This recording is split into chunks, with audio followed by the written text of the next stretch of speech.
I still hate you! Mataray na bulong ni Serenity at umirap. Nanahimik siya at kahit gusto itong suwayin, hindi niya magawa dahil parehas sila ng nararamdaman. Napalunok siya matapos mapagtantong nasa kanya na ang titig ni Rafael. Pakiramdam niya ay pati kaluluwa niya ay nakikita nito.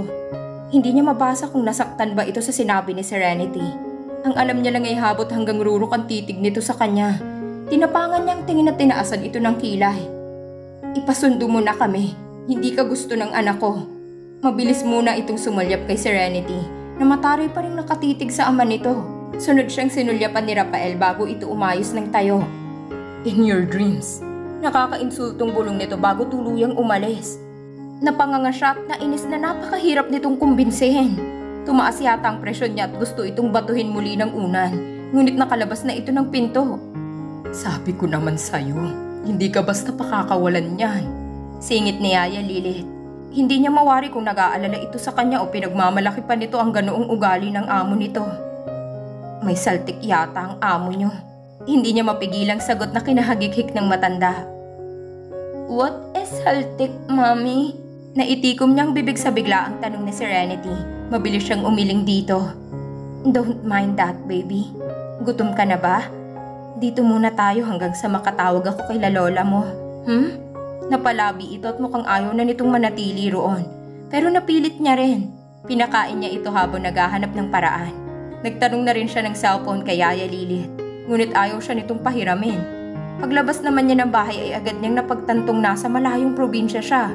Pase na rin sa dami ng halaman at hayop sa paligid.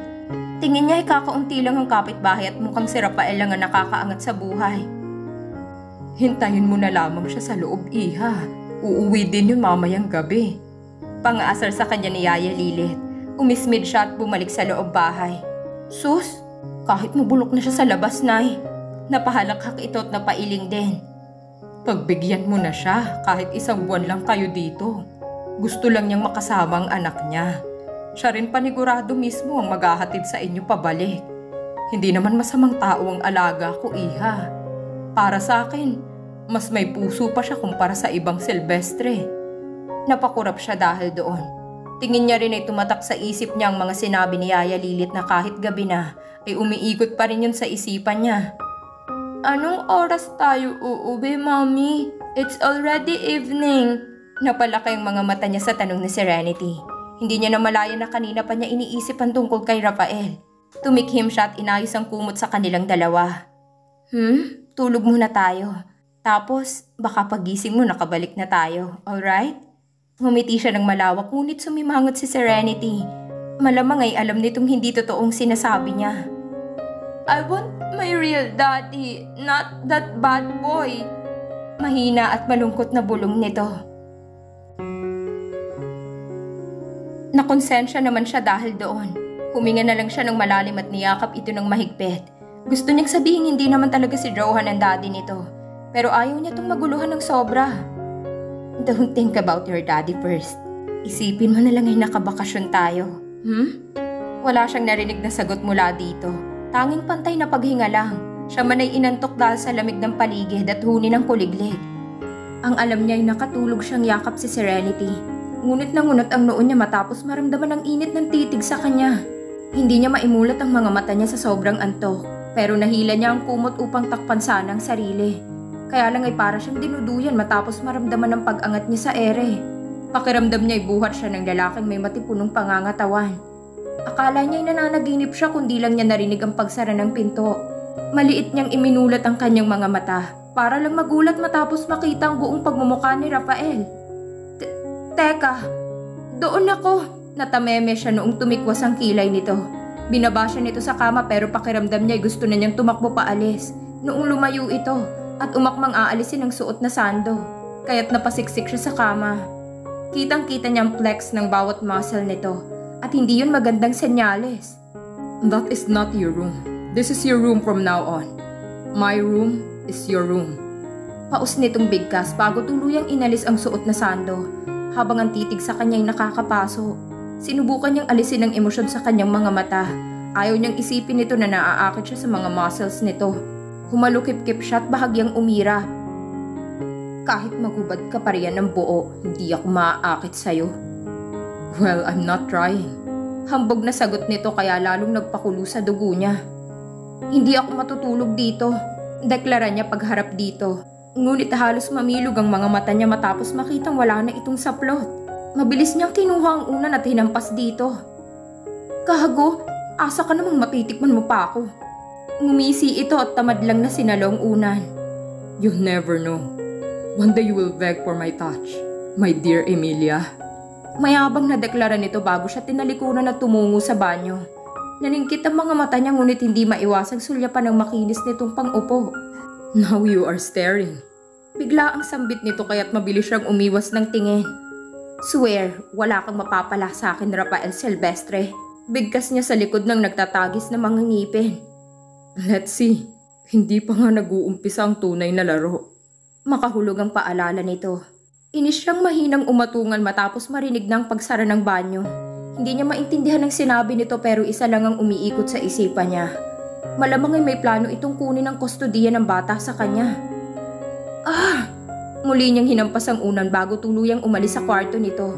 Bumalik siya sa kwarto ni Serenity at doon pilit na pinatulog ang sarili. Iyon nga lang paggising niya nasa kwarto na naman siya ni Rafael. Malamang ay binuhat siya pabalik doon. Ang sama tuloy agad ng umaga niya. Mabuti na lang at wala na ito sa kwarto kundi ay kukulo na naman ang dugo niya. Tamad siyang nag-ayos sa pag-aakalang wala sa bahay si Rafael. Ngunit halos mapapreno siya sa pagpunta sa kusina noong makita itong nasa harap ng kalan at nagluluto. Tanging kupas na boxer short lang ang suot nito. Binabalandra nitong walang saplot na likod sa mga mata ni Serenity. Kung ikaw po ang totoong tatay ko, bakit wala ka noong baby pa ako? May katarayang tanong ng anak niya. Sabihin na lang natin na hindi ako makalapit sa inyo. And why so? You missed the chance to be my father. At kahit ikaw pa ang tunay kong daddy, hindi pa rin kita tatanggapin. Dahil sa'yo po, ayaw na nila lola sa mami ko. Napaawang ang labi niya dahil sa narinig at maging si Rafael ay napatigil. Kinagat niya ang ibabang labi sa pangingilid ng luha niya. Ewan ba niya pero tinamaan ang puso niya sa sinabing niya ni Serenity. Aware pala ito sa nangyayari sa paligid kahit hindi siya magsabi. Kita niyang ni-off ni Rafael ang kalan at humarap ng seryoso kay Serenity. It's not just because of me, darling. Mahinahon na sagot nito, ngunit siyang kinabahan. Ayaw niyang tabas ng dila ni Rafael at ayaw niyang masaktan si Serenity sa sasabihin nito. Serenity, go back to your room, baby. Hahatiran na lang kita ng pagkain. Agad niyang singit na kinalingon sa kanya ni Rafael. Ito naman ang humalukip-kip at pinasadahan siya ng tingin mula ulo hanggang paa. Kiniling nito ang ulo at bahagyang pinasingkit ang mga mata. Akala mo naman ay masisilip nitong looban ng damit niya. Pilit niyang iniwasan ang titig nito at agad na nilapitan ng anak niya. Inalalayan niya itong makababa sa upuan at giniya sa pinto ng kusina. Mommy, scold that bad guy, please. Bulong nito na sa tingin niya ay narinig naman ni Rafael dahil bahagyan naningkit ang mga mata ng huli. I will. Go with Yaya Lilith or go to your room, Noong tumango ito tumakbo na sa sala, ay agad niyang hinarap si Rafael. Nakasandal na ito sa refrigerator at nakatitig pa rin sa kanya. Scold me now. Hamon nito. Huminga siya ng malalim bago ito sinermonan. Huwag na huwag mong sasabihin kasalanan ni Serenity kung bakit ako tinakwil. I didn't say that. Tamad na argumento nito. Umirap siya at humisi. Mabuti naman. It's not her fault. Kasalanan nating dalawa yun. Ikaw at akong gumawa sa kanya. It was you. And it's a mistake. Bigla ang paliwanag nito kaya't napamaang siya. Naturo niya ang sarili dahil doon. My fault? Excuse me lang Ikaw ang nagpanggap na si Johan. Ikaw ang nag-take advantage sa pagkagusto ko kay Johan. I don't wanna hear that. Bigla ang reklamo nito. Lalo siyang nangisi. Masakit bang marinig na mas gusto kong kapatid mo? Napatay ako kay Johan? Na nagawa kong ialay ang sarili ko sa estranghero sa pag-aakalang siya si Johan. I said I don't wanna hear that. Napalakas ang boses nito kaya't napasandal siya sa mesa. Bahagya siyang kinabahan sa talim ng tingin nito ngunit humawak siya sa mesa. Hindi siya pwedeng magpatalo dito. Accept the truth, Rafael. Hindi ikaw ang nasa isip ko habang nasa kama. Well, you should also accept the truth. That I'm the one who got you pregnant. Mahina ngunit badiing sambit nito at walang sabing kinulong siya sa pagitan ng mesa at ng katawan nito. Nahigit niya ang hininga at taas noong tiningnan ito kahit pakapos na siya sa hangin. You're not a good lover. Pangiinsulto niya rito. Tumiimbagang ito. At least you moaned so hard and waited for me every night. Ganting sagot nito. Kasi akala ko ikaw si Johan. Akala ko si Johan ang hinahalikan ko. Si Johan ang pinapaligaya ko at si Johan ang pinag-alayan ko ng sarili. Mahinang angil niya rin. Tila ito nawala ng pasensya at nahampas ng mahina ang mesa. Kita niyang gigil sa namumuti nitong kamao at maging sa panga nitong nagtatagis. Go and fuck Johan if you want. Baliwalang sambit nito bago siya iniwanan sa kusina. Napabuga siya ng hangin at tila noon palang nakahinga ng maayos. Napapaypay siya sa sarili. Alam niyang hindi niya dapat ito ginagalit ngunit hindi niya mapigilan. Naiinis siyang sinisisi siya nito. Gayong ito naman lahat ang nagsimula sa gulo. Pinilit niyang iwaglit yon sa maghapon. Sinubukan pa rin niyang tulungan si Yaya Lilith. Saan naman kayo pupunta kung babalik ka sa Maynila? Ayaw naman sa'yo ng pamilya mo, iha. Para na naman siyang sinampal ng katotohanan yun. Nang hina siya. Tsak na nagdiriwang ang mama at ate niya ngayong wala siya roon.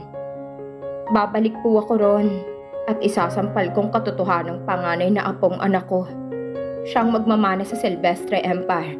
Dahil tatay niyang panganay na anak at tagapagmana.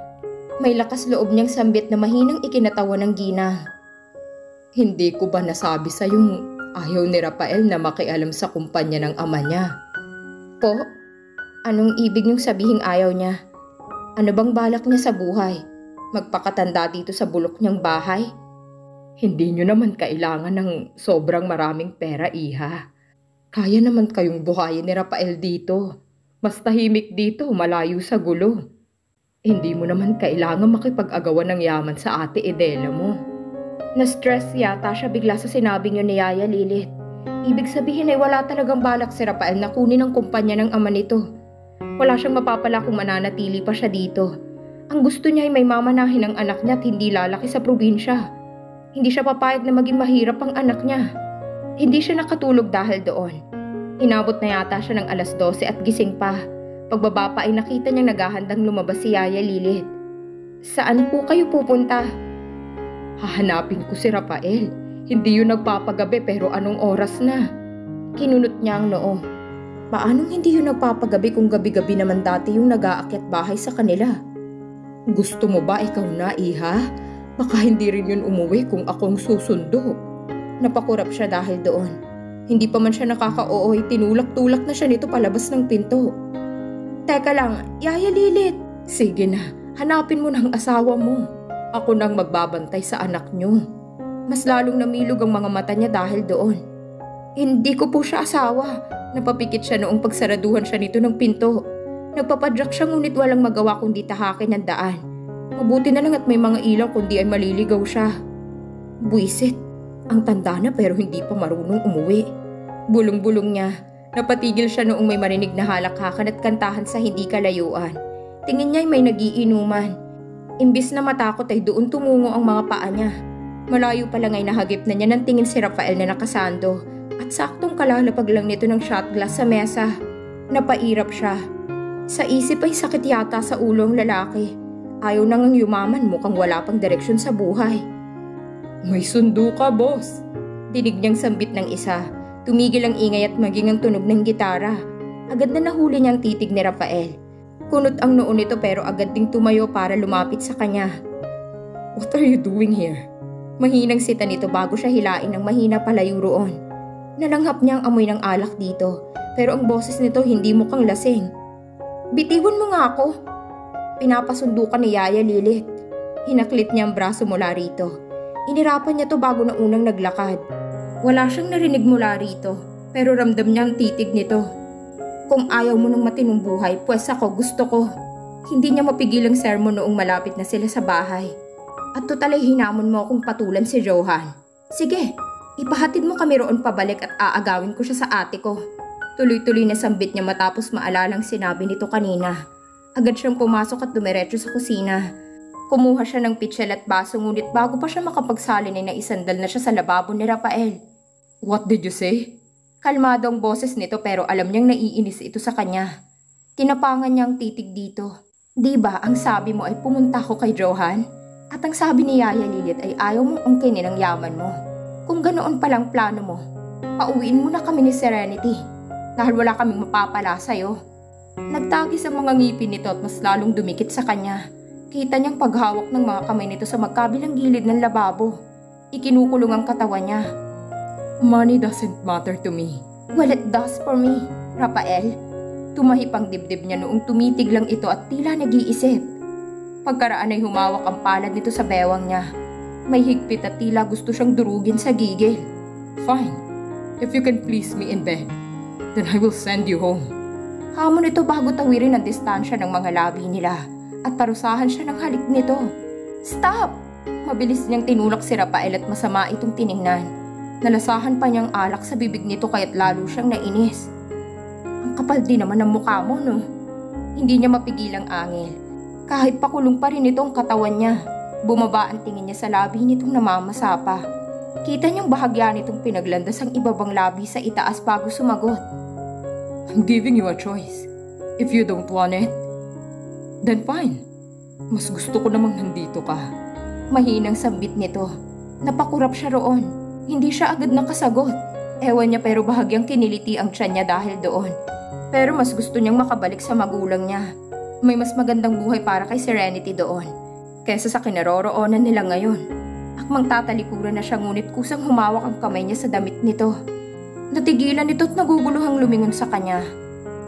Did you change your mind? Mananatili ka na ba dito?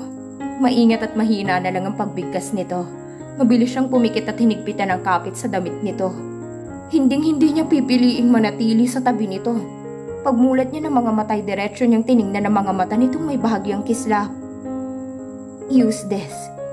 Ayoko nang magbuntis na ikaw ulit ang ama.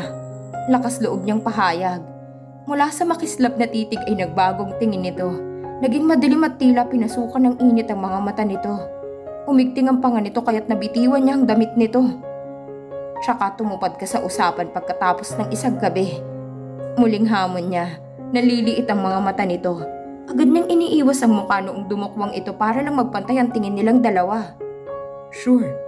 Mark my words. Bukas din ay may maleta ka na. May diing bulong nito. Mabilis siya nitong naiupo sa lababo. Hindi pa man siya nakakabawi ay muli na nitong sinakop ang mga labi niya.